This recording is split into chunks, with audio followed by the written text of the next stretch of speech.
মাহে রমজান এলো বছর ঘুরে, মুমিন মুসলমানের দারে দারে রহমতেরি বাণী নিয়ে, মাগফিরাতের পয়গাম নিয়ে এলো সবার মাঝে আবার ফিরে।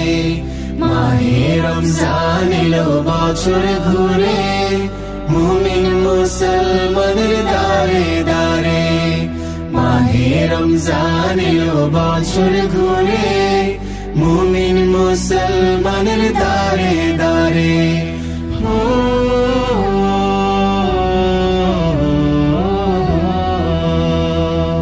গুনাহ মাফের এই তো সুযোগ,